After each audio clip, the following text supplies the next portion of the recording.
our apples and snakes, poetry with bite. A lot of the time we consider ourselves writers, so we really focus on the writing side of things and we forget how much more we can do in performance. If you love someone, you should save them every single time. So you held up her sky, it teetered on slim Corinthian pillars. You recited it under your breath when the countdown got too quick and used it as a checklist. I think they're taking it as an opportunity to, okay, I'm going to try something I've never done before, but I really want to explore. And I'm going to take this idea of spoken word or performance poetry and see, well, what can that be? We were standing on the chair now, jumping up and down, and the hysteria was spilling out of the sides of our mouths, even out of my mouth, despite my commitment to his cause. Apples and Snakes has been instrumental in the development of my career. It's the leading spoken word organisation in Britain, and that it exists to give spoken word poets the opportunities that might not exist otherwise. She used to spend all her time with her body in the water, slipping beneath its slicing surface, breathing in another world. This was quite good in grounding me and making me work in a way that I'm not used to, which is going to develop you as an artist, but it also pushes you slightly outside of your comfort zone.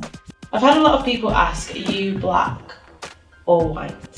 Wide shot of a landscape. Ideas fluttered around her, tickling her face with their feathers.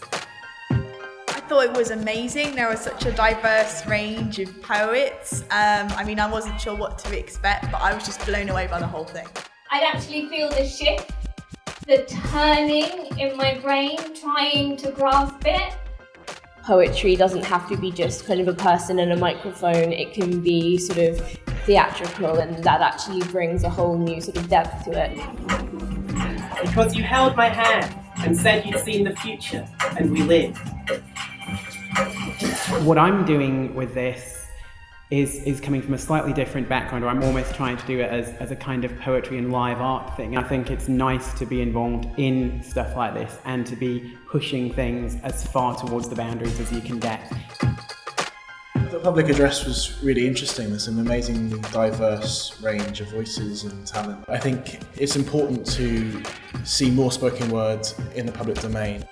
I think giving an opportunity to poets from different regions is really important, and they're very different, and I suppose it's not so much that that a Bristol poet is telling a Bristol story and anything like that, but it's more that people have different influences and you get kind of snippets of different ways of approaching poetry. The collaborative process of public address has made me think of my work in place of a larger theme and working with other artists, which has made me be more disciplined in the way in which I deliver.